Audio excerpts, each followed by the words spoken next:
யோவான் 15ஆம் அதிகாரம் 11லிருந்து 20 வரை நம்ம வாசித்தோம். அதில் நம்ம பார்க்க போகிற வசனம் 14வது வசனம். யாராவது ஒருத்தர் வாசிக்கலாமா? நான் உங்களுக்கு கற்பிக்கிற யாவையும் நீங்கள் செய்வீர்களானால் ஆமேன். வரலையே சொல்லமா? என் சிநேகிதராய் இருப்பீர்கள். இப்போது ஆண்டவர் நம்மளை எந்த இடத்துல வைக்கிறார் அப்படின்னா, ஆண்டவர் நம்மளை அவருடைய சிநேகிதராக வைக்கிறார். எதுனா ஒரு விஷயம் பாருங்களேன். ஒரு பெரிய பணக்காரன் யாருக்கு ஃப்ரெண்டை வச்சுருப்பான்? இன்னொரு பணக்கார ஃப்ரெண்டை தான் ஃப்ரெண்டாக வச்சுருப்பான். இன்னொரு நல்லா படித்தவன் ஒரு ஒன்றுத்துக்கும் படிக்காத ஒருத்தரை ஃப்ரெண்டாக வச்சுருப்பானா? வச்சுக்க மாட்டான். அவனும் ஈக்குவலாக படித்தவங்ககிட்ட தான் ஃப்ரெண்டாக வச்சுக்குவான். இப்படி இருக்கிற போது நம்முடைய ஆண்டவர் தேவாதி தேவன், ராஜாதி ராஜன், கர்த்தாதி கர்த்தன், உலக சிருஷ்டித்தவர், எனக்காக மரித்தவர், நமக்காக உயிர்த்தவர், இப்படி 1000 சொல்லிக்கிட்டே இருக்கலாம். அவரு எனக்கு ஃப்ரெண்டு, அவரு உங்களுக்கு ஃப்ரெண்டு. இதெல்லாம் எங்கன்னா எடுக்குமா இல்லை அடுக்குமா? இதெல்லாம் யாருன்னா ஒத்துக்குவாங்களா அப்படின்னா யாரும் ஒத்துக்க வேண்டியதில்லை. தேவன் உங்களை தன்னுடைய சிநேகிதராக ஏற்றுக்கொண்டார். அல்லேலூயா. ஆனால் ஒரு கண்டிஷனோட என்ன அப்படின்னு சொன்னால், அந்த வசனத்தை பாருங்களேன். நான் உங்களுக்கு கற்பிக்கிற எல்லாவற்றையும். ஆமென். அல்லேலூயா. ஆண்டவர் உங்களுக்கு என்னென்னலாம் சொல்லி கொடுக்குறாரோ அது எல்லாத்தையும் ஒன்று விட்டுட்டு ஒன்று பிடிக்கிறது கிடையாது. எல்லாத்தையும் நீங்கள் செய்வீங்கன்னு சொன்னால் நீங்கள் அவருடைய ஃப்ரெண்டாக மாறிடுவீங்க. நீங்கள் உங்களை அவர் ஃப்ரெண்டாக ஏற்றுக்கொள்ளுவார். நீங்கள் முதல்ல கவனிச்சிங்கன்னு சொன்னால், அந்த ஃப்ரெண்டு அப்படின்னு சொன்னால் அது ரொம்ப முக்கியமான ஒரு இருக்கிற ரிலேஷன்ஷிப்லேயே மிக மிக முக்கியமான ஒரு ரிலேஷன்ஷிப்பு ஃப்ரெண்டு. இப்போ உறவுகள் கூட பார்த்திங்கன்னு சொன்னால், ஏதாவது நம்ம கொஞ்சம் சரிக்கிட்டோம்னா நம்மளை அவங்க நம்ம கிட்ட கொஞ்சம் வசதியாக இருந்தால் நம்மளை சொந்தக்காரன்னு சொல்லிக்குவாங்க. என்னால் தான், அவங்களால தான் நான் அப்படின்னு சொல்லிக்குவாங்க. அதே நேரத்தில் நீங்கள் கொஞ்சம் சரிக்கிட்டீங்கன்னு வச்சுக்கோங்களேன், உங்களை யாருன்னே தெரியாதுன்னு சொல்லிடுவாங்க. ஆனால் ஃப்ரெண்டு அப்படி கிடையாது. அந்த ஃப்ரெண்டு என்ன பண்ணுவான்? உன்னை அந்த இடத்துல தூக்கி விட முயற்சி பண்ணுவான். அதுதான் நீதிமொழிகள் புஸ்தகத்தில் நம்ம பார்க்குறோம். 17வது அதிகாரம் 17வது வசனத்தில், சிநேகிதன் எல்லா காலத்திலும் சிநேகிப்பான். ஒரு அழிலே சொல்லாமா? எப்போங்க? உயர்வு வந்தாலும் சிநேகிப்பான், தாழ்வு வந்தாலும் சிநேகிப்பான், வியாதிப்பட்டாலும் சிநேகிப்பான், சுகமாக இருந்தாலும் சிநேகிப்பான். அவன் தான் சிநேகிதன். அப்போ இயேசு கிறிஸ்து உனக்கு சிநேகிதன் என்று சொன்னா, எல்லா காலத்திலும் அவர் உன்னை சிநேகிக்கிறபடியால் அவர் உனக்கு சிநேகிதனாக இருக்கிறார். இன்னும் கூட ஒரு வசனம் சொல்லுது, 19ஆம் அதிகாரம் 6வது வசனத்தில், கொடை கொடுக்கிறவனுக்கு எல்லாரும் சிநேகிதன். அல்லேலூயா. அதாவது சிநேகிதன் சொன்னா எதுவுமே கொடுக்காத ஒரு சின்ன பழமை சொல்லுவாங்க, எச்ச கையில் கூட காக்கா ஓட்ட மாட்டாருன்னு. அப்படிப்பட்டவங்களாம் யாருக்குமே ஃப்ரெண்டாக இருக்க மாட்டாங்க. தனக்கு இருக்குது, சரி கொஞ்சம் நமக்கு நான் சாப்பிட போகிறது ஒரு வேளை சாப்பாடு, கொஞ்சம் அரை வயிறு ஒருத்தருக்கு கொஞ்சம் கொடுத்தாக்கா அவருக்கு ரொம்ப பசியாக இருக்கிறாங்க, சரி நம்ம கொஞ்சம் சாப்பிடலாம், அவங்களுக்கு கொஞ்சம் சாப்பிடலாம், பகிர்ந்து சாப்பிட்லாம். இல்லைப்பா எனக்கே பத்தாதுப்பா அப்படின்னு சொல்கிறது, அது நீங்கள் அது உங்களாண்ட யாருமே சிநேகிதராக இருக்க மாட்டாங்க. அதே உங்கள் ஒரே ஆள் சாப்பாடு, உங்கள் சாப்பாட்டை மற்றவங்களுக்கு பகிர்ந்து கொடுத்து நீங்கள் சாப்பிடும்போது அந்த ஒரு நபரை நீங்கள் சிநேகிதராக மாற்றிக்கொள்ள முடியும். அப்போது கொடை கொடுக்கிறவனுக்கு எவனாக இருந்தாலும் சிநேகிதனாக மாறிடுறான் அப்படின்னு நம்ம பார்க்குறோம். அதே மாதிரி பார்த்தீங்கன்னா நீதிமொழிகள் 21:6 சிநேகிதன் அடிக்கும் அடிகள் உண்மை உள்ளவைகள். அதாவது சிநேகிதன் வந்து நம்மக்கிட்ட நடந்துக்கிற விதம் எல்லாம் உண்மையாக இருக்கும். அதே விரோதி, சத்துரு, பிசாசு, சாத்தான், அவன் இடுற முத்தம் கூட அதில் ஆபத்து இருக்கும். அல்லேலூயா. அதுதான் வசனம் சொல்லுது, சிநேகிதன் அடிக்கும் அடிகள் உண்மையானவைகள், சத்ரு இடும் முத்தங்களோ வஞ்சனை உள்ளது. அப்போ இங்க வசனம் பாருங்க, 27:6 சிநேகிதன் அடிக்கும் அடிகள் உண்மையானவைகள், உண்மை உள்ளவைகள். அப்போ சிநேகிதன் ஆண்டவர் நம்மளை கடிந்து கொள்ளுவார். சில நேரத்தில் அடிப்பார். அதெல்லாம் அவர் நம்மேல் வைத்த அன்பினாலே நம்மை நல் வழி கொண்டு வருவதற்காக அவர் நம்மேல் ஏற்படுத்துகிற ஒரு காரியம். இன்னொரு வசனம் கூட பார்த்தீங்கன்னா 27:9 பாருங்களேன். சிநேகிதன் உட்கருத்தான ஆலோசனையினால் பாராட்டும் இன்பமானது களிப்பாகும். அதாவது சிநேகிதன் சொல்ற கருத்துக்கள் எல்லாம் அது பாராட்டுதலை கொடுக்கக்கூடியதாய் இருக்கிறது. அப்போ இந்த சிநேகிதன் அப்படிங்கிற ஒரு வார்த்தை ரொம்ப முக்கியமானது. இதில் ஆண்டவர் நம்மளை பார்த்து சொல்றாரு, நான் சொல்றதெல்லாம், அதாவது வசனம் பாருங்க, நான் உங்களுக்கு மறந்துட்டீங்களா, கற்பிக்கிற யாவையும், நான் சொல்லி கொடுக்கிற எல்லாவற்றையும் நீங்கள் செய்வீர்களானால் நீங்கள் என் சிநேகிதராய் இருப்பீர்கள். இந்த சிநேகிதர் அப்படின்றது பார்த்தீங்கன்னு சொன்னால் எல்லா உறவை விட அது கொஞ்சம் மேம்பட்டது. இப்போ சொல்லுங்கள், எல்லாருக்கிட்டையும் உங்களுடைய பர்சனலை எல்லாருக்கிட்டையும் சொல்லுவீங்களா? சொந்தக்காரர்கிட்ட சொல்லுவீங்களா? ஏன்னா சொந்தக்காரர்கிட்ட சொல்லவே மாட்டீங்க. நல்லா இருக்கும்போது இருப்பாங்க, கொஞ்சம் நிலம் தப்பிட்ட பிறகு சொல்லி சொல்லி காட்டுவாங்க. எங்கே நினச்சாலும் அவமானப்படுத்துவாங்க. அதனால் என்ன பண்ண, பெரும்பாலும் சொந்தக்காரங்கிட்ட சொல்ல மாட்டேங்க. அப்போ அந்த பர்சனல் விஷயத்தெல்லாம் நம்ம யார்கிட்ட ஷேர் பண்ணிக்குவோம் அப்படின்னு சொன்னால் நம்முடைய சிநேகிதர்கிட்ட. அப்போ இயேசு உங்கள் சிநேகிதர்னா அவர்கிட்ட நீங்கள் எல்லாத்தையும் ஷேர் பண்ணிக்கிறது நிஜமான உண்மை. அல்லேலூயா. அப்போ நீங்கள் எல்லாத்தையும் அவர்கிட்ட ஷேர் பண்ணுறீங்களா? உங்கள் உள்ளதெல்லாம் சொல்கிறீங்க, உள்ளத்தில் இருக்கிறதெல்லாம் சொல்கிறீங்க. அண்ணால் தேவாலயத்தில் போய் நின்று மனம் கசிந்து உள்ளதெல்லாம் சொல்கிறாங்க. அப்போ யாருக்கிட்ட சொல்ல முடியும் அப்படின்னா உன் சிநேகிதர்கள் கிட்ட தான் உள்ளத்தை ஊற்றி சொல்ல முடியும். சில விஷயங்கள் நம்ம ஷேர் பண்ணிக்கிறோம். யார்கிட்ட? உங்கள் ஃப்ரெண்டுங்க கிட்ட. ஆண்களுக்கு ஆண் ஃப்ரெண்ட் இருக்காங்க, பெண்களுக்கு பெண்கள் ஃப்ரெண்டாக இருப்பாங்க. அவங்கக்கிட்ட சில பேர் என்ன பற்றி மற்றவங்களை பற்றி தான் பேசுவாங்க. ஃப்ரெண்டுங்க 2 பேரும் போன, ஹலோ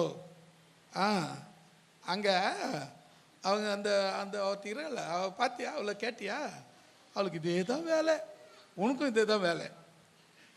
இது நம்ம வேலை கிடையாது. நாம் எதை ஷேர் பண்ணிக்கணும்னா ஆண்டவர் செய்த நன்மைகளை ஷேர் பண்ணி கொள்ள வேண்டும். அல்லேலூயா. என்ன செய்தார்? இந்த வாரத்திலிருந்து இப்போ இந்த வாரம் ஆரம்பிச்சிட்டுமா, அடுத்த வாரம் முடியறதுக்குள்ள என்ன செய்தாரோ அதை நம்ம மற்றவங்க கிட்ட ஷேர் பண்ணணும், அதை சொல்லணும். ஏன்னா அதுதான் நன்றி கடன், நன்றி அறிதல். இப்போது நன்றி அறிதல் உள்ளவங்களாம் நீங்கள் இருக்கணும்னா அவர் செய்த நன்மைகளை நீங்கள் சொல்ல வேண்டும். அல்லேலூயா. இப்போ நீங்கள் சிநேகிதர், இயேசுவுக்கு சிநேகிதர், நீங்கள் இயேசப்பா ஃப்ரெண்டா நீங்கள் அப்படின்னா ஆமாம். எப்போ அவர் சொல்கிறத எப்போ செய்கிறீங்களோ அப்போ ஏசப்பா ஃப்ரெண்டு நீங்கள் தான். உங்களால் தைரியமாக சொல்ல முடியுமா நான் ஏசப்பா ஃப்ரெண்டுன்னு? அப்போ எப்போ தெரியுமா?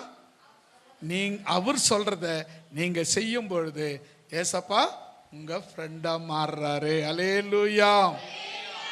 அதுவும் எப்படின்னு சொன்னால் அதாவது அந்த அளவுக்கு நேசிக்கிற, பக்குவமான நேசிக்கிற ஒரு சிநேகிதராக அவர் நமக்கு மாறுகிறார். அல்லேலூயா.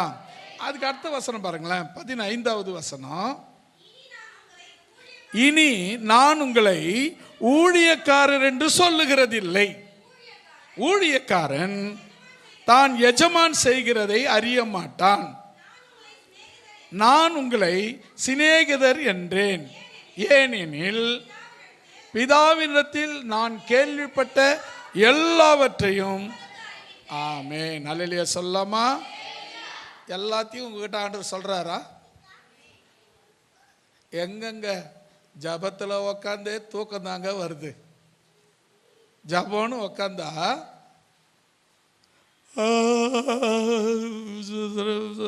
சோத்திரம் அதாங்க வருது அப்படின்னு சொன்னா உங்க கூட அவர் பேசலைன்னு அர்த்தம். அதே நேரத்தில் நீ உக்காந்தன்னு சொன்னா ஜபத்துன்னு ஆண்டவரோட பேச உக்காந்தினா ஒருத்தர் ஒரு காரியத்தை காமிச்சு அதுக்காக ஜெபம் பண்ண சொல்றாருன்னு வச்சுக்க, அவரு உங்களோட பேசுறாருன்னு அர்த்தம். ஏன் இதை உங்கள்கிட்ட சொல்லணும் ஜெபம் பண்ண சொல்லி? ஏன் இதை ஞாபகப்படுத்தணும் உன்னை ஜெபம் பண்ண சொல்லி? இதை செய்ய சொல்லி ஏன் உனக்கு ஞாபகப்படுத்தணும்? அதனா அதுதான் ஆண்டவர் உங்களோட பேசுறது. அல்லேலூயா. இப்போ என்ன சொல்லப்பட்டிருக்கிறதுனா, நான் பிதாவினிடத்தில் கேள்விப்பட்ட யாவையும் உங்களுக்கு அறிவிக்கிறேன். அப்போ ஆண்டவர் கேள்விப்பட்டதெல்லாம், ஏசப்பா பிதாவிடத்தில் கேள்விப்பட்டதெல்லாம் உங்ககிட்ட சொல்றாருன்னா நீங்க யாரா இருக்கு தெரியுமா? அவருடைய சிநேகிதராய் இருந்தால் மட்டும்தான் அவர் உங்ககிட்ட சொல்லுவார். இப்போ நான் ரொம்ப கஷ்டப்படுறேன் அப்படின்னு வச்சுக்கோங்களேன், உங்ககிட்ட ஆண்டவர் சொல்கிறாரு, இது மாதிரி பாஸ்டர் ரொம்ப கஷ்டத்தில் இருக்கிறாரு, ரொம்ப பலவீனமாக இருக்கிறாரு, ரொம்ப முடியாமல் இருக்கிறாரு அப்படின்னு உங்ககிட்ட சொல்கிறாருன்னா நீங்கள் அவருடைய சிநேகிதராக இருக்கிறீங்க.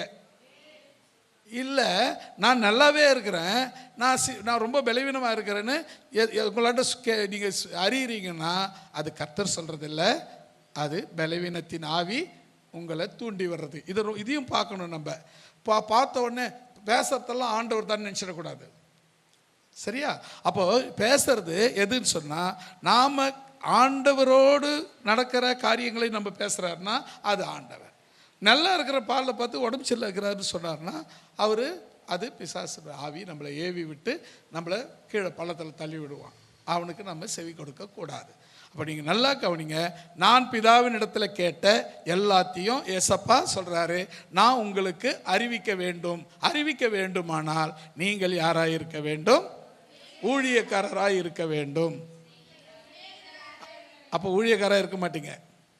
ஊழியக்காராக இருக்கிறத விட அவர் சிநேகிதராக இருக்கிறது தான் சால சிறந்தது. அல்லேலூயா. இப்போ சொல்லுங்க, ஊழியக்காரா நீங்க, அவருடைய சிநேகிதரா நீங்க? ஆமாங்க, சிநேகிதர். ஊழியக்காரனா வேலைக்காரன் அர்த்தம். சிநேகிதர்னா தோழன், ஃப்ரெண்டு, சமமானவன் அப்படின்னு அர்த்தம். இப்போ ஆண்டவர் உங்களை என்ன சொல்றாரு? இவ எனக்கு சமமானவங்க, இந்த பையன் எனக்கு சமமானவன், இந்த பொண்ணு எனக்கு சமமானவ. அப்படி தேவன் தனக்கு சமமாக உங்களை உயர்த்துகிற அந்த உயர்வு தான் சிநேகிதர். அல்லேலூயா. ஊழியக்காரன் அப்படின்னா இவர் என்னுடைய ஊழியக்காரன், இவன் என்னுடைய வேலைக்காரன். ஊழியக்காரர் அப்படின்னா அது இன்னும் மதிப்பாக இருக்கிற மாதிரியும், ஊழியக்காரன் அப்படின்னா வட்டமாக சொல்கிற மாதிரியும் நினைக்கிறாங்க. நீ எப்படி சொன்னாலும் ஊழியன் சொன்னாவே வேலைக்காரன் தான். ஆண்டவர் சொல்கிறாரு, உங்களை இனி நான் ஊழியக்காரன் என்று சொல்ல மாட்டேன். ஏன் தெரியுமா? நான் பிதாவினிடத்தில் அறிந்ததெல்லாம் உங்ககிட்ட சொல்ல போகிறேன். நீங்கள் யாராக இருந்தால் உங்ககிட்ட சொல்ல முடியும்? நீங்கள் சிநேகிதராக இருந்தால் தான் நான் உங்ககிட்ட சொல்ல முடியும். அதனால் நான் உங்களை சிநேகிதர் என்று சொல்லுகிறேன். அல்லேலூயா. இந்த ரெண்டு விஷயத்தில் பாருங்க. ஒன்று, அவர் சொல்றதெல்லாம் இன்னமும் முக்கிறீங்க. அந்த வசனத்தை மறந்துட்டீங்க. இதுக்குள்ள 14வது வசனம், நான் கற்பிக்கிற யாவையும் செய்த நீங்க, நான் சொல்லி கொடுக்கறது எல்லாத்தையும் செஞ்சீங்கன்னா நீங்க எனக்கு சிநேகிதர், ஏசப்பாவுக்கு நீங்க ஃப்ரெண்டு. அடுத்தது, நான் உங்களை ஊழியக்காரனா வைக்கிறது இல்லை, உங்களை எனக்கு சிநேகிதனா வைக்கிறேன். ஏன் அப்படின்னா ஊழியக்காரன் தன் எஜமான் செய்யறத அறிஞ்சிக்க மாட்டான். ஏன்னா எஜமான் ஊழியக்காரன் வேலைக்காரங்கிட்ட போய் ஹலோ என்னப்பா செய்த இன்னைக்கு அப்படின்னு கேட்க முடியுமானா கேட்க முடியாது. அவராக சொன்னாதான் இவன் கேட்டுக்கலாம். ஆனால் ஃப்ரெண்டாக இருந்தா, என்னப்பா டல்லாக இருக்கிற, இன்னும் கொஞ்சம் சோர்வாக இருக்கிற, இன்னும் கால் தாங்கி தாங்கி நடக்கிற அப்படின்னு கேட்குறான்னு சொன்னால் அவன் உன்னை நேசிக்கிற உன்னுடைய நண்பன். அல்லேலூயா. இப்போ இயேசு உன்னுடைய சிநேகிதர்னு சொன்னா உன்னை விசாரிக்கிறவரும் உன்மேல் அக்கறை உள்ளவரும் தினந்தோறும் உன்னை காண்கிற விசாரிக்கிறவராக இருக்கிறார். நீங்கள் உங்களுடைய பிரச்சனைகள் எல்லாம் அவர்கிட்ட சொல்லணும். அவர் ஏன் அவர்கிட்ட போய் சொல்லணும்? அவர் தான் உங்கள் ஃப்ரெண்டு. அல்லேலூயா. அவருக்கு ஃப்ரெண்டுங்கிறதுனால உங்களுடைய பிரச்சனையெல்லாம் நீங்கள் அவர்கிட்ட ஷேர் பண்ணிக்கலாம். அதுக்கான சொல்யூஷன் அவர் உங்களுக்கு ஏற்படுத்தி கொடுப்பார். அல்லேலூயா. அப்போ நீங்கள் முக்கியமாக இந்த 2 வசனங்களை பாருங்கள்.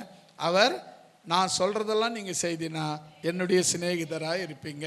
15வது வசனம் சொல்கிறாரு, நான் உங்களை இனிமே ஊழியக்காரன் சொல்ல மாட்டேன், உங்களை சிநேகிதன் சொல்கிறேன். ஏன் அப்படின்னு சொன்னால் ஊழியக்காரன் எஜமான் செய்கிறத அறிய மாட்டான். அதனால் நான் உங்கள் சிநேகிதன்றதுனால நான் செய்கிறதெல்லாம் நீங்கள் அறிந்து கொள்ள வேண்டும் என்பதற்காக உங்களை நான் சிநேகிதன் என்று சொல்லுகிறேன். அல்லேலூயா. இன்னும் கூட ஒரு வசனம் பாருங்களேன். லூக்கா எழுதின சுவிசேஷம் 12ஆம் அதிகாரம் 4வது வசனம்.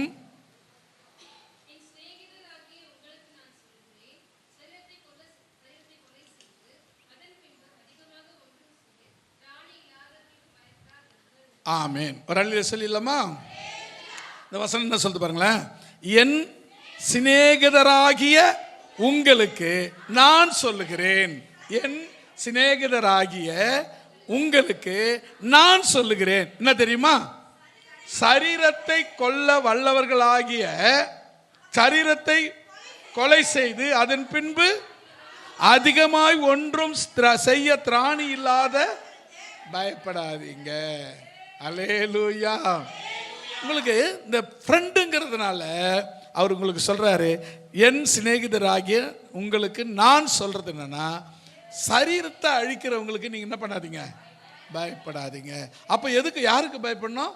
சரீரத்தையும் ஆத்துமாவையும் சேர்த்து அழிக்க வல்லவராக இருக்கிறார் பாருங்க, அவருக்கு தான் நீங்க பயப்படணும். அப்ப யாருக்கு பயப்பட வேணாம்? உனக்கு இப்போ ஒருத்தன் கை தாத்துருவேன், இயேசுவை மறுதலி அப்படின்னு சொல்கிறான். இப்போ பயப்படலாமா வேணாமா? கை தறக்கிறேன்றாங்க, கையை வெட்டுறான்றாங்க, கத்தியால் குத்துறான்றாங்க. அது ஒரு முறை மரணம் வரதான் போகுது. அப்போ இப்போ வந்துச்சுன்னு நினச்சிக்குவோம். நமக்கு என்னைக்கா இருந்தாலும் மரணம் நிச்சயம். எப்போ தெரியாது.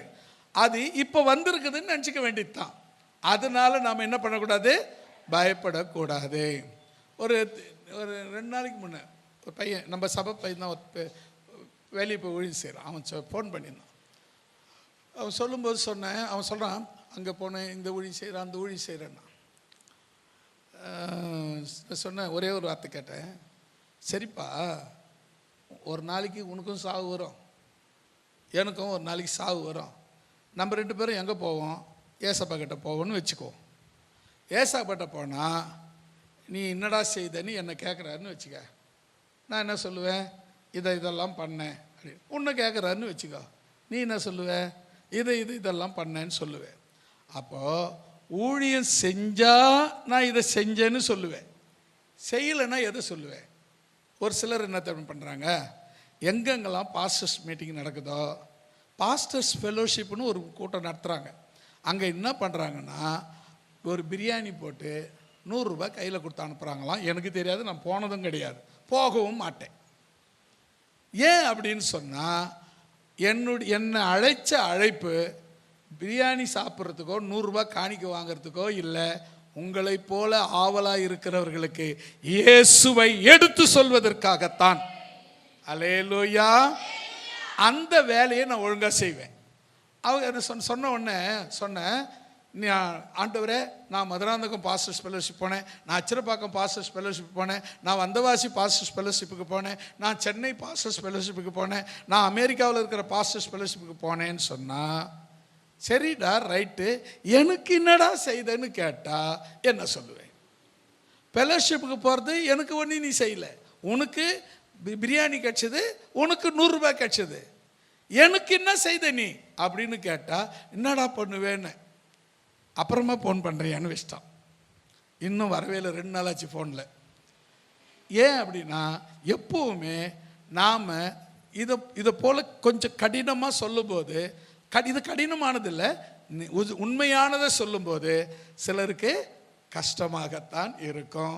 ஆனால் ரட்சிக்கப்படுகிறவர்களுக்கு இது தேவ பலனாய் இருக்கும். அல்லேலூயா. இப்போ பாருங்க, சரீரத்தை கொல்றவங்களுக்கு நீங்கள் பயப்படாதீங்க. ஏன் தெரியுமா? அவங்களால ஒன்று, அதுக்கப்புறம் அவங்களால வேற ஒன்றையும் செய்ய முடியாது. அதனால அவங்களுக்கு பயப்படாதீங்க. ஏன் தெரியுமா? நீங்கள் என் சிநேகிதர். அல்லேலூயா. அந்த வசனம் அப்படித்தான் ஆரம்பிக்குது. என் சிநேகிதராகிய உங்களுக்கு நான் சொல்லுகிறேன். அல்லேலூயா. அப்ப நீங்க ஏசப்பா சிநேகிதர் தானா? அவர் உங்களை சிநேகிக்கிறாரா? நீங்க அவரை சிநேகிக்கிறீங்களா? உங்க பிரச்சனைலாம் அவர்கிட்ட சொல்றீங்களா? அவர் உங்க பிரச்சனைலாம் கேட்கிறாரா?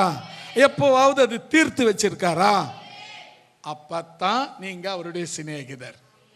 நீங்க சொல்லணும், உங்க பிரச்சனையை சொல்லணும், அவர் சொல்லணும், நீங்க சொல்லணும். சில பேர் ஜெபம் பண்ணாங்கன்னா இவங்க மட்டும் பேசின்னு இருப்பாங்க, அவரை பேசவே விட மாட்டாங்க. அவரு ஆண்டவரே என்னை ரட்சியும் அப்படின்னு இல்லப்பா இது சொல்றத கேளும் அப்படின்னா அவரே மடக்கி போட்டு அவரை சொல்ல விடாது பண்ணிடுறது. அவர் ஏன் சொல்றாரா, சொல்ல வராரா, இல்லை ஆசீர்வதிக்கிறாரா, சபிக்கிறாரா, ஒன்றையும் தெரிஞ்சுக்கிறது. வாயை திறந்தால் வாயில வயிற்றுல அடிச்சுக்கிற மாதிரி லபோ திபோன்னு கத்தது. ஒன்று தெரியுமா? நீ சோத்திரம் பண்ணிட்ட பிறகு அவர் கூப்பிட்டீங்களா, ஏசப்பா அப்படின்னு கேட்டாரு, கூப்பிட்டீங்க, கூப்பிட்ட பிறகு என்னப்பா அப்படின்னு பதில் வந்துச்சா? வந்த பிறகு சொல்லு. வர்றதுக்கு முன்னே நீ பாட்டு கத்திங்க, அந்த அதுக்கு பதில் வராது. அப்புறம் ஆண்டவர் மேலே குறை சொல்றது. நானும் தான் சர்ச்சுக்கு போனேன், அங்கே தான் போய் உட்காந்துட்டு வந்தேன், அங்கே என் ஜபமும் கேட்கப்படலையே. கேட்குற மாதிரி சொல்லு, கேட்கும் போது சொல்லு. நீ பாட்டு சொல்லின்னு கிடந்தா யாருக்கிட்ட சொல்ற?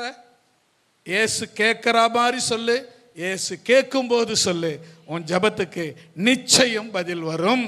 அல்லேலூயா. இன்னொரு இன்னொரு வசனம் படிக்கலாமா? ஏசாயா 41 அதிகாரம் 8வது வசனம். என் தாசனாகிய இஸ்ரவேலே, நான் தெரிந்து கொண்ட யாக்கோபே, என் சிநேகிதராகிய ஆபிரகாம் சந்ததியே. ஆபிரகாம் சந்ததி இயேசுவுக்கு, தேவனுக்கு சிநேகிதர்கள். ஆபிரகாம் சந்ததி தேவனுக்கு சிநேகிதர். ஆபிரகாம் சந்ததினா நீங்க என்ன, உங்களுக்கு என்ன நினைக்கிறீங்க சொல்லுங்க பார்க்கலாம்.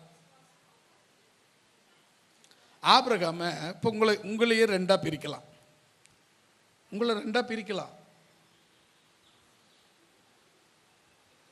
உங்களை ரெண்டா பிரிக்கலாங்க. நான் குறுக்க வெட்டிலாம் இல்லை. உங்களை ரெண்டா பிரிக்கலாம். எப்படின்னா, ஒன்று என்னுடைய வரலாறு, மனுஷீக வரலாறு. எங்கள் அப்பா, எங்கள் தாத்தா, எங்கள் தாத்தாவுக்கு அப்பா, எங்கள் தாத்தாவுக்கு தாத்தா, எங்கள் அப்பாவுக்கு தாத்தா, இப்படி இவங்கெல்லாம் போகிறாங்க பார்த்தியா, இது என் வரலாறு. அப்படியே இன்னொரு வட்டம் வந்தீங்கன்னா, நான் ரட்சிக்கப்பட்டதுலேருந்து என்னுடைய வரலாறு வேற வரலாறு மாறுது. அது ஆவிக்குரிய வரலாறு. இப்போ கவனிங்க, ரெண்டு வரலாறு. இப்போ எனக்கு ஒரு வரலாறு உலக பிரகாரமான வரலாறு, இன்னொரு வரலாறு ஆவிக்குரிய பிரகாரமான வரலாறு. இப்போ கவனிங்களேன், ஆபிரகாம், அவருக்கு இஸ்மவேல்னு ஒரு பிள்ளை, அப்புறம் ஈசாக்குன்னு ஒரு பிள்ளை, அப்புறம் மிச்சதெல்லாம் கணக்கு வேணாம், அது ரெண்டு பேரும் நிறுத்திக்குவோம் இல்லையா? அடுத்தது இவர் ஆகார், அதாவது அடிமைத்தனத்தின் பிள்ளை. ஈசாக்கு வாக்கு தத்தத்தின் பிள்ளை.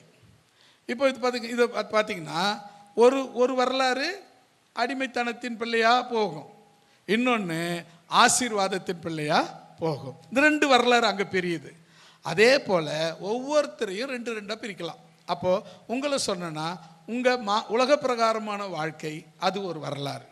எங்கள் அப்பா, எங்கள் அப்பாவுக்கு அப்பா, அப்பாவுக்கு அப்பா, அப்பாவுக்கு அப்பா, அப்பாவுக்கு அப்பா, அவர், அது அது நம்முடைய உலக பிரகாரமான ஹிஸ்ட்ரி.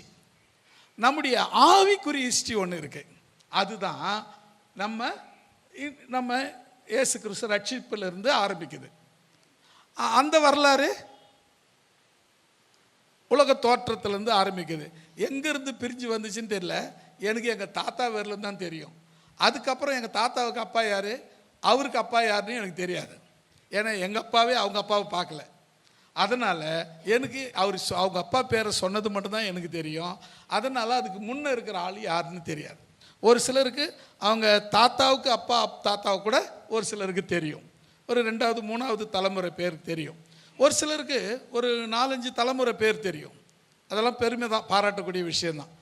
ஒன்றுமே தெரியாது நம்ம அப்பா, அதுக்கப்புறம் நான், அதுக்கப்புறம் என் பிள்ளை, அவ்வளோ 3 பேரோட முடிஞ்சிடும். 3 தலைமுறையோட சில பேர் முடிஞ்சிடும். அப்படிலாம் இல்லாமல் என்னுடைய முன்னோர்கள் எப்படி வாழ்ந்தாங்க, நான் இயேசுக்காக எப்படி வாழறேங்கிறது சரித்திரமான ஒன்று. அல்லேலூயா. ஒருவேளை உன்னுடைய சந்ததியில் யாராவது இயேசு கிறிஸ்துவோடு வாழ்ந்திருக்கிறாங்களா? அப்படி இல்லைன்னா நான் தான் முதல் நானுன்னா நீ பெருமை அடித்து கொள்ள வேண்டும். ஏன் தெரியுமா? என் வம்சத்திலேயே என் தேவன் என்னை தெரிந்து கொண்டார் என்று சொல்லி பெருமை பேசுவதற்கான வழி உண்டு. அல்லேலூயா. இந்த ஆவிக்குரிய சந்ததி ஒரு மாம்சத்துக்குரிய சந்ததி, 2வது ஆவிக்குரிய சந்ததி. ஆவிக்குரிய சந்ததி எடுத்துக்கிட்டீங்கன்னா கிறிஸ்துவுக்குள் அனைவரும்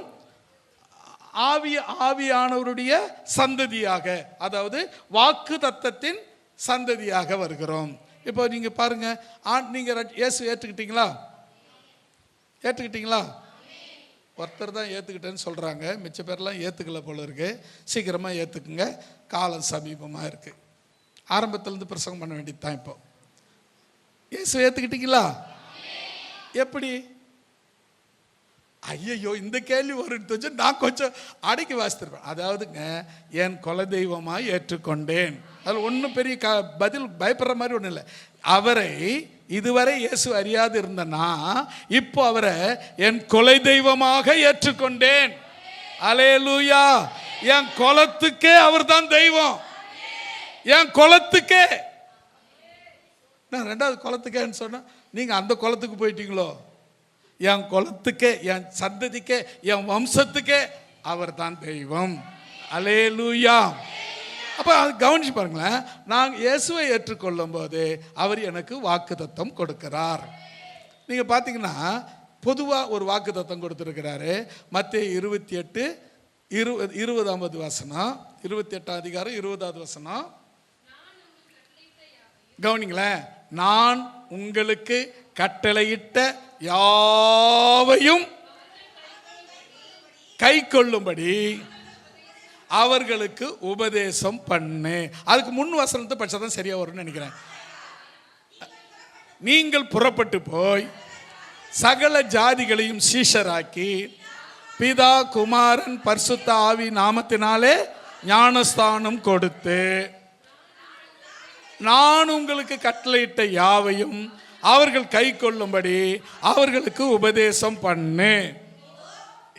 இங்கதாங்க வாக்கு தத்தம் வந்து நிறைவேறுது. இப்படி செய்தா இதோ உலகத்தின் முடிவு பரிந்தும் சகல நாட்களும், கரங்களை தட்டி கர்த்தர் நாமத்தை மகிமைப்படுத்துவோம். உலகத்தின் முடிவு பரியந்தும் கடைசி வரையிலும் நான் உங்களோடு கூட இருக்கிறேன். ஹல்லேலூயா, ஹல்லேலூயா. இதுதாங்க வாக்கு தத்தம். எப்போ இயேசுவை நீ ஏற்றுக்கொண்டு கிறிஸ்துவுடையவர்களா மாறினீங்களோ அப்போ உங்களுக்கு ஒரு வாக்கு தத்தம் கொடுக்கப்படுகிறது. இதோ உலகத்தின் முடிவு வரை, உலகம் நீங்க சாவர வரலாம் கிடையாது. நம்ம வாழற வாழ்க்கை 30, 40, 50, 60, 100 இதுக்கு மேல போனா நாறு எல்லாம் கஷ்டம்தான். இந்த வயசு தான் நம்மளுது. ஆனா அவரு நம்ம வயசை சொல்லல, உலகம் எப்போ முடியுமோ அப்போ வரலாம் படிக்க. இப்போ உலகத்தின் முடிவு, உலகம் எப்போ முடியுமோ அது வரையிலும் எல்லா நாளும் ஆமென் நான் உங்க கூட இருக்கிறேன். இதுதாங்க மெயின் வாக்கு தத்தம். ஆமா, ஆமென், அல்லேலூயா. இப்ப பாருங்க,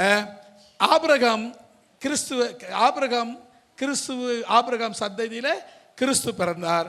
கிறிஸ்து வழியில நாம் இப்போது அவருடைய பிள்ளைகளாய் இருக்கிறோம்.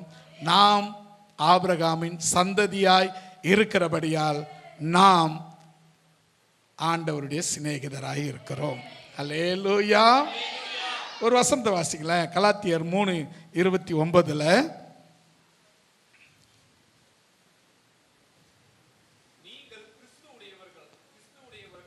நீங்கள் கிறிஸ்துவினுடையவர்களானால் ஆபிரகாமின் சந்ததியாராயும் வாக்குத்தத்தின்படியே சுதந்திரராயும் இருக்கிறீர்கள். அல்லேலூயா. நீங்க ஏசப்பாவை உடையவங்கன்னா நீங்க யார் தெரியுமா? ஆபிரகாம் சந்ததி தான். அதாவது மாம்சத்தின்படி வந்த சந்ததி இல்லை, நாம ஆவிக்குரியபடி உருவாக்கப்பட்ட சந்ததி. அல்லேலூயா. ஆபிரகாமுக்கு தேவன் வாக்குறுதி கொடுத்திருக்கிறார். ஆபிரகாமின் சந்ததியில் பூமியின் வம்சங்கள் அனைத்தும் ஆசீர்வதிக்கப்படும். ஆபிரகாமுக்கு வாக்குத்தத்தம் கொடுத்தார். பார்த்தீங்களா? 12 அதிகாரம் நினைக்கிறேன். ஆதியாகமம் 12ஆம் அதிகாரத்தில் அவருக்கு ஒரு வாக்குத்தத்தம் கொடுப்பார். சொல்லுங்க பார்க்கலாம், என்ன படிக்க? உன்னை பெரிய ஜாதியாக்கி உன்னை ஆசீர்வதித்து உன் பேரை பெருமைப்படுத்துவேன், இது நீ ஆசீர்வாதமாய் இருப்பாய். இது யாருக்கு கொடுத்த வாக்குத்தத்தம்? ஆபிரகாமுக்கு கொடுத்த வாக்குத்தத்தம். இப்போ நீங்க ஆபிரகாம் சந்ததினா இந்த வாக்குத்தத்தம் உங்களுக்கு சேருமா சேராதா? சேரும். எப்படி? ஆபிரகாம் என்ன சொன்னாரு? நான் உன்னை பெரிய ஜாதியாக்கி உன்னை ஆசீர்வதித்து பெருமைப்படுத்தி நீ ஆசீர்வாதமாய் இருப்பாய். அல்லேலூயா. இன்னும் சொல்றாரு. இதுல முக்கியத்துவமே என்ன தெரியுமா? இயேசு கிறிஸ்து ஆபிரகாமின் சந்ததியில் வந்தார். அவருடைய உடன்படிக்கை யாரெல்லாம் நிறைவேற்றுகிறார்களோ அவர்கள் எல்லாம் ஆபிரகாமின் சந்ததியாக, ஆவிக்குரிய சந்ததியாக இருக்கிறோம். அல்லேலூயா. அவருடைய தாசனாகிய ஆபிரகாம் சந்ததியே, அவரால் தெரிந்து கொள்ளப்பட்ட யாக்கோபின் சந்ததியேன்னு சொல்லிட்டு சங்கீத புஸ்தகத்தில் எழுதுறாரு. 105:5-6 அவருடைய தாசனாகிய ஆபிரகாமின் சந்ததியே, அவரால் தெரிந்து கொள்ளப்பட்ட யாக்கோபின் புத்திரரே, அவர் செய்த அதிசயங்களையும் அவருடைய அற்புதங்களையும் அவர் வாக்கின் நியாய தீர்ப்புகளையும் நினைவு கூறுங்கள். அல்லேலூயா. இப்ப சொல்லுங்க, நீங்க ஆபிரகாம் சந்ததியா? ஆமென். ஆவிக்குரிய சந்ததியாய் இருக்கிறோம். ஆபிரகாம் சந்ததியா இருக்கிறோம்னா அது மாம்ச பிரகாரமான சந்ததி கிடையாது, அது நமக்கு தேவையும் கிடையாது. நாம இப்ப யாரு எந்த சந்ததியா இருக்கிறோம்? ஆவிக்குரிய சந்ததி. ஆபிரகாம் சந்ததி நம்ம எப்படிங்க ஆபிரகாம் சந்ததியா வர முடியும்னா வசனம் பாருங்க, கலாத்தியர் 3, நீங்கள் கிறிஸ்துவின் உடையவர்களானால், கிறிஸ்துவுக்கு நண்பர்கள், ஃப்ரெண்ட் ஆனீங்கன்னா ஆபிரகாம் சந்ததி தான். வாக்கு தத்தத்தின்படி சுதந்திரருமாய் இருக்கிறீர்கள். அல்லேலூயா. இப்போ 3வது என்ன பார்த்தீங்கன்னா, ஆபிரகாம் சந்ததி இயேசுவுக்கு தேவனுக்கு சிநேகிதர்களாய் இருக்கிறார்கள். அந்த வசனம் அப்படித்தான் சொல்லுது. என் தாசனாகிய இஸ்ரவேலே, நான் தெரிந்து கொண்ட யாக்கோபே, என் சிநேகிதனாகிய ஆபிரகாம் சந்ததியே என்று சொல்லுகிறார். அல்லேலூயா. அடுத்ததாக 4வதாக ஏசாயா 41:1-4 வரை. 43:1-4 வரை.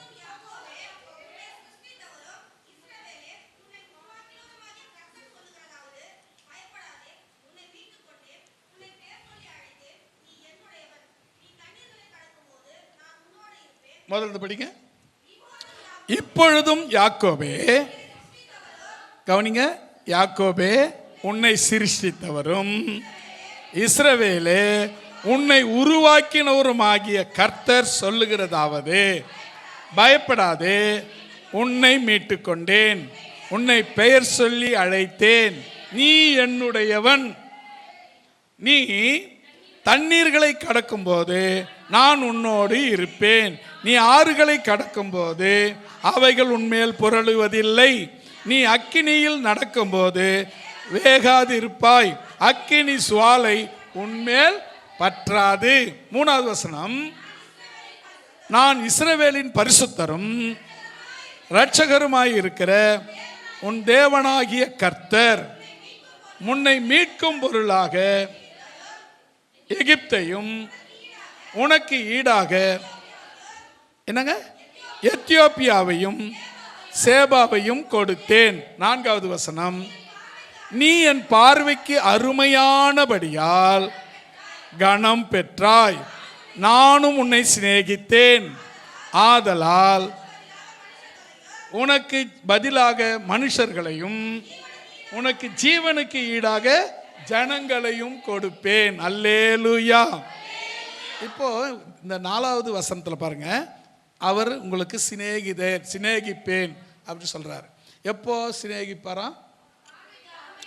நீங்க அவருடைய பார்வைக்கு அருமையா நடந்தா அவர் உங்க ஃப்ரெண்டு, இல்லைன்னா அவர் தான் உங்க எளிமை. நீங்க அவர் பார்வைக்கு பிரியமா நடந்தீங்கன்னா நீங்க தான் அவருடைய ஃப்ரெண்டு. அசரல பெர்க்மன் சொல்லுவேன், உமக்கு பிரியமானதை செய்ய எனக்கு கற்று தாரும் தெய்வமே, உமக்கு பிரியமானதை செய்ய எனக்கு கற்று தாரும் தெய்வமே, நீரே என்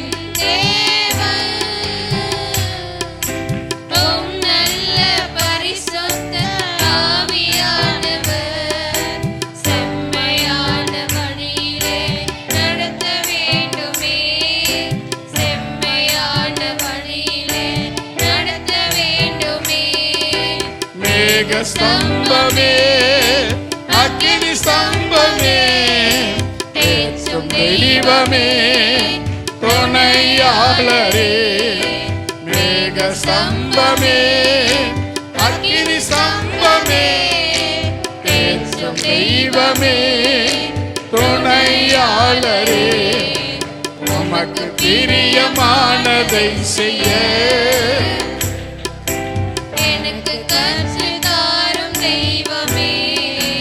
உமக்கு பிரியமானதை செய்ய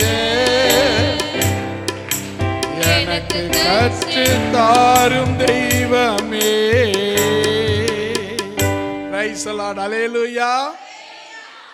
4வது, நாம் அவர் எனக்கு சிநேகிதராய் இருக்கணும்னா நான் அவருடைய பார்வைக்கு அருமையாய் இருக்க வேண்டும். 5வதாக எரேமியா, யாரோ பல் அடிக்கிறீங்க, டைம் ஆயிடுச்சோ? ஒன்று அவர் வாயை அடைச்சி வைங்க, இல்லைன்னா ஞானஸ்தானம் கொடுத்துருங்க. அடங்காத கட்டுப்பாடு இல்லாமல் இருக்கிறாங்கன்னா அவங்களுக்கு ஞானஸ்தானம் கொடுத்துடணும். சத்தம் வராத பார்த்துக்குங்க. ஏன் அப்படின்னா நாம் தேவனை பார்க்க வந்திருக்கிறோம். நான் மறுபடியும் சொல்கிறேன், எங்கள் எல்லாருக்கிட்டேயும் ஒரு ஃபோனு 2 ஃபோனுன்னு இருக்குது.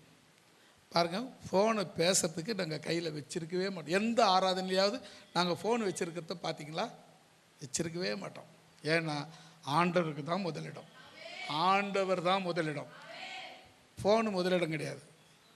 ஃபோனு எங்களை பாருங்கள், ஃபோனு கிடையாது, ஒன்றும் கிடையாது, ஃபோனு கூட கிடையாது அப்படின்னு நினைக்கிறீங்களா?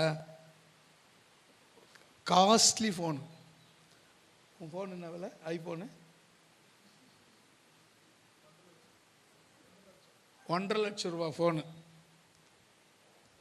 அதெல்லாம் மடக்கி ஒடுக்கி வீட்டுக்குள்ளே வச்சுட்டு வந்திருக்கிறோம். அது மாதிரி அந்த 4 ஃபோனு 8 ஃபோனை வச்சுக்கின்னு தான் அதை டிங்குன்னு அடிக்க விட்றதெல்லாம் தயவு செய்து வேணாம். ஃபோனு சத்தம் சர்ச்சு உள்ள கேட்கவே கூடாது. என்ன சத்தம் கேட்கணும்? துதி ஆராதனை சத்தம் மட்டும்தான் கேட்கணும். சைலண்ட் போட்டு வச்சுக்கோ. முடிஞ்ச உடனே வெளியே போய் பாரு, அவசரமான காலத்தை பேசு. ஆண்டவரோட அவசரமான அது கிடையாது. இப்போ நாங்கள் ஃபோன் அவசரமாக வரும், ஃபோன் வருங்க ஒன்று அப்படின்னா ஃபோனை கையில் தரலாம் இல்லை? 12:30 மணி வரலாம் என்ன அவசரமாக இருந்தாலும் அது அவசரம் கிடையாது.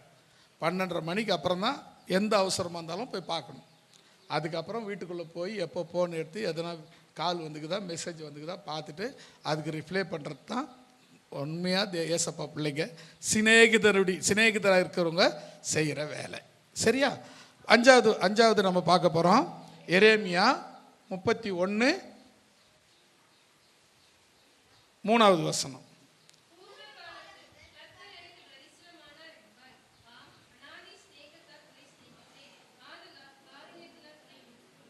ஆமேன். அல்லேலூயா சொல்லலாமா?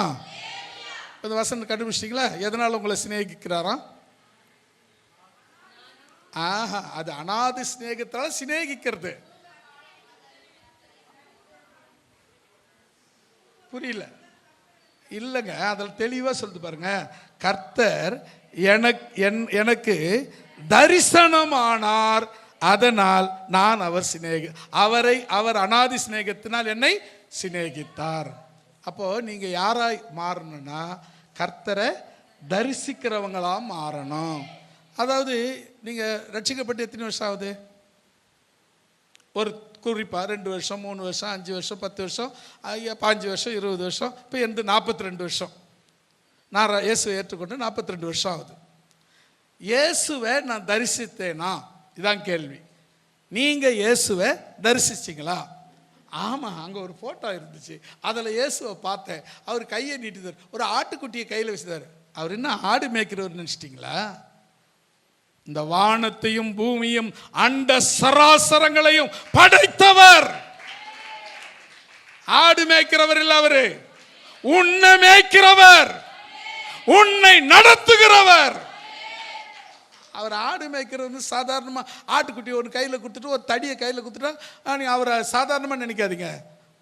வானத்திலும் பூமியிலும் சர்வ வல்லமை படைத்த ஒரே தெய்வம் ஆண்டவராகிய இயேசு கிறிஸ்து மட்டும்தான். அல்லேலூயா. இப்போ நீங்கள் அடுத்தது நீங்கள் செய்ய வேண்டியது, முதல்ல முன் வசனத்தில் பார்த்தோம், 4வது பார்த்தோம், அவருக்கு பார்வைக்கு அருமையாக இருக்கணும் அப்படின்னு பார்த்தேன். 5வது நம்ம பார்க்க வேண்டியது, அவரை தரிசிக்கிறவர்களாக நீங்கள் மாற வேண்டும். எப்போவாவது அவரை பாருங்க, கேளுங்க. மோசே கேட்டார், ஆண்டவரே என்னை கொண்டு 10 அற்புதங்களை செஞ்சுங்க, எகிப்தில் மாபெரும் எகிப்து அரசாட்சியை கவிழ்த்து போட்டீங்க, நான் சொன்னன்றதுனால என் பேச்சை கேட்டு என் வார்த்தையை கேட்டு நான் சொன்னதை கேட்டு இப்படிலாம் நடந்துச்சு, உம்மை பார்க்கணுன்னு கொஞ்சம் ஆசையாக இருக்குப்பா, நான் உம்மை பார்க்கட்டும் அப்படின்னு கேட்டான். அவர் சொன்னார், ரொம்ப கஷ்டமானதை கேட்ட, இருந்தாலும் பரவாயில்ல, என்கிட்ட ஒரு இடம் இருக்கு கண்மலை, அந்த கண்மலையில் ஒன்று வச்சு என் கையால் மூடி நான் கடந்து போய் என் கையை எடுப்பேன், என் சமூகத்தை நீ பார்ப்பாய் என்று சொன்னார். என்னை தரிசிப்பாய் என்று சொன்னார். அந்த தரிசனம் உனக்கும் இங்க இருக்கிற ஒவ்வொருத்தருக்கும் அவசியம் அவசியம் அவசியம். நீங்கள் சிநேகிதராக மாறணும்னா அவரை தரிசிக்கிறவர்களாக மாற வேண்டும். நீங்க தரிசிக்கவே இல்லை அப்படின்னா நீங்க அவர் சிநேகிதரே இல்லை. நீ சிநேகிதரே இல்லைன்னா நீ சொல்றது எல்லாமே டுபாக்கர் தான். ஏன் அப்படின்னா நீ சொல்றத நான் சொல்றதை ஆண்டவர் கேட்பார் அப்படின்னா நீ யாரா இருக்கணும்? அவருடைய சிநேகிதராக இருக்கணும். அப்படி ஆனால்தான் இந்த காரியம் நிஜமாகி மாறும். 6வதாக மல்கியா 1ஆம் அதிகாரம் 2வது வசனம்.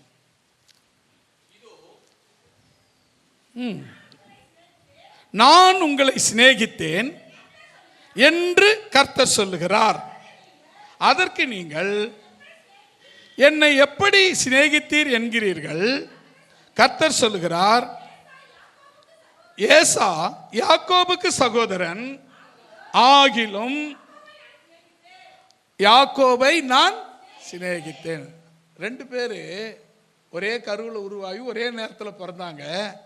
ஆனால் யாக்கோபை நான் சிநேகித்தேன், ஏசாவை நான் சிநேகிக்கலை அப்படின்னு சொல்கிறார்.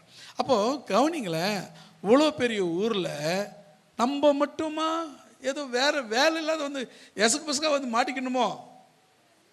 இல்லைங்க, அவர் உங்களை சிநேகிக்கிறார். அல்லேலூயா. இவ்வளோ பெரிய ஊரில் இவ்வளோ படித்தவங்க, இவ்வளோ பணக்காரி, இவ்வளோ அறிவாளி, இவ்வளோ ஞானி, இவ்வளோ பேர் இருக்கும் பொழுது உங்களை மட்டும் தெரிந்து கொள்ள காரணம், உங்களை மட்டும் அழைக்க காரணம், அவர் யாக்கோபை சிநேகித்தபடியால் உங்களை இங்கே கொண்டு வந்திருக்கிறார். யாக்கோபை ஏசாவை வெறுத்தபடியால் அவங்க வெளியே இருக்கிறாங்க. எப்போ இயேசு உங்களை சிநேகித்தாரோ அப்போ தான் நீங்கள் வர முடியும். நீங்களே திடீர்னு நாளைக்கு வரலன்னு வச்சுக்கோங்களேன், ஆண்டவரை தேடாமல், ஆலயத்துக்கு போகாமல், எந்த ஜபத்துக்கும் சர்ச்சுக்கும் போகாமல் இருக்கிறீங்கன்னா உங்கள் சிநேகிதம் முடிந்து விட்டது. இதோட உங்களுடைய சாப்டரும் க்ளோஸ்ன்னு அர்த்தம். உயிர் உள்ள வரை, நான் சாகிற வரை இயேசு சமூகத்தில் போய் உக்காந்தேன். அல்லேலூயா. என்ன நடந்தாலும் சரி, என்ன நடந்தாலும் சரி, அவர் சத்தம் என் காதில் கேட்டுக்கிட்டே இருக்கணும். அதுதாங்க உண்மையான விசுவாசி, அதுதான் ரட்சிப்பு. அடுத்ததாக ஆறாவதாக, ஏழாவதாக, ஆறாவதாக பார்த்துட்டோமா? என்ன பார்த்தோம்? நான் உங்களை சிநேகித்தேன் என்று கர்த்தர் சொல்லுகிறார். அதற்கு நீங்கள் எங்களை எப்படி சிநேகித்தீர் என்கிறீர்கள். கர்த்தர் சொல்லுகிறார், ஏசா யாக்கோபு சகோதரன் அல்லவோ, ஆகிலும் யாக்கோபை நான் சிநேகித்தேன். அப்போ ஏசாவை நான் சிநேகிக்கலைன்னு தானே அர்த்தம். அப்போ உலகத்தில் இவ்வளோ பேர், ஊரில் இவ்வளோ பேர் இருக்காங்க, நான் மட்டும் இங்கே இருக்கிறேன் அப்படின்னா காரணம், உன்னை தேவன் சிநேகிக்கிறார். அல்லேலூயா. நீங்கள் அவர் சிநேகிக்கிறதுனால தான் இங்கே இருக்கிறீங்க. இல்லைன்னா உங்களுக்கு நீங்கள் வர வேண்டியதில்லை, வரவும் மாட்டீங்க. அவருடைய சிநேகத்துக்குள்ளானவர்கள் நீங்க, அதனால் இங்கே கர்த்தரை கொண்டு வந்திருக்கிறார். அல்லேலூயா. அடுத்ததாக யாக்கோபு 2ஆம் அதிகாரம் 23வது வசனம்.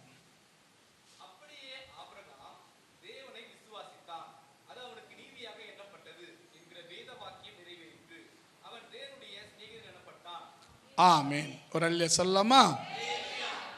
அடுத்தது கவனிங்க.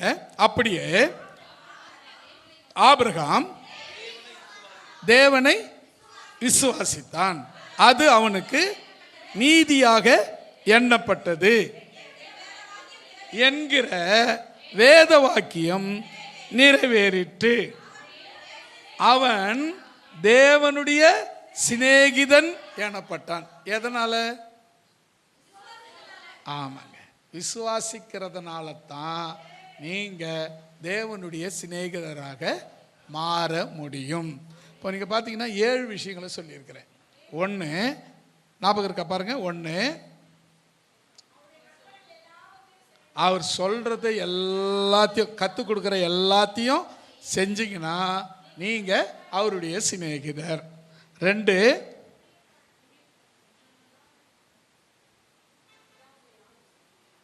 எப்போ சொன்னது இப்போ ஞாபகம் வச்சிருக்க முடியும். நான் உங்களை ஊழியக்காரன் என்று சொல்லுவதில்லை. ஏன் உங்களை சிநேகிதன் என்று சொல்லுகிறேன்? நான் பிதாவினிடத்தில் அறிந்ததை உங்களுக்கு அறிவிக்கிறேன், நீங்கள் அறிந்து கொள்ள வேண்டும் என்பதற்காக உங்களை சிநேகிதன் என்றேன். அல்லேலூயா. 3வது, ஆபிரகாம் சந்ததி எனக்கு சிநேகிதர். அல்லேலூயா. 3வது, ஆபிரகாம் சந்ததி எனக்கு சிநேகிதர். 4வது, புரியல, பார்வைக்கு அருமையானபடியால் அவருக்கு சிநேகிதர்களாக மாற்றப்பட்டீர்கள். 5வது, கர்த்தரை தரிசிக்கிறவர்களாய் மாறும்பொழுது அப்பொழுது அவருடைய சிநேகிதராக மாறுகிறீர்கள். 6வது, யாக்கோபு ஏசா 2 பேரும் அண்ணன் சகோதரர்கள். ஆனா நான் யாக்கோபை நேசித்தேன், ஏசாவை வெறுத்தேன். அதுபோல உங்க ஊர்ல 1000 பேர் இருந்தாலும் நான் உங்களை நேசிக்கிறேன் என்று அர்த்தம். 7வதாக, அவரை விசுவாசிக்கிறவர்கள் அவருடைய சிநேகிதராக இருக்கிறார்கள். ஜெபம் பண்ணலாமா? ஆண்டவரை நோக்கி பாருங்க.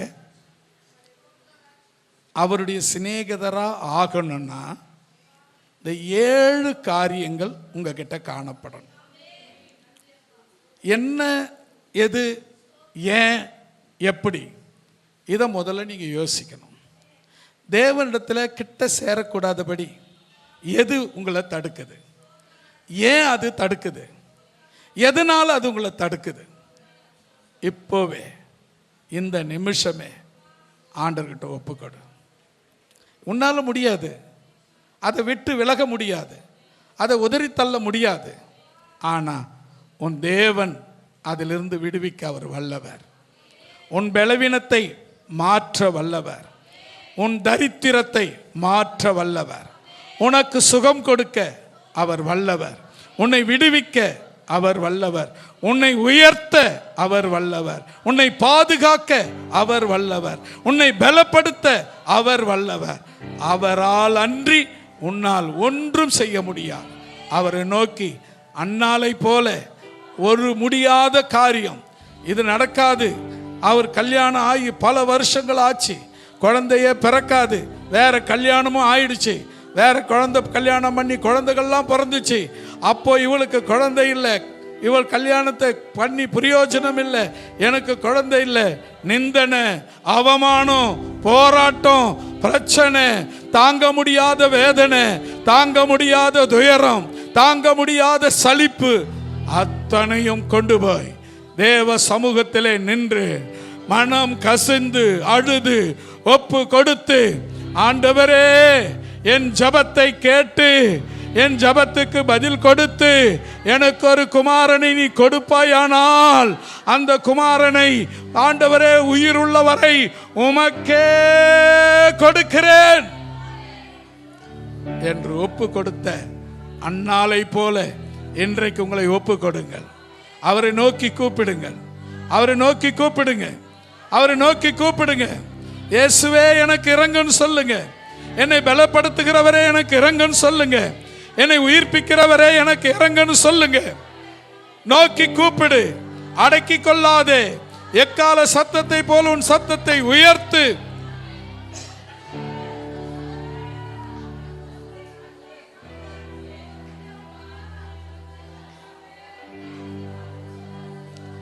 இப்பொழுதே உன்னுடைய ஜெபத்தை கேட்கிறவர் உன் அருகில் வந்து விட்டார்.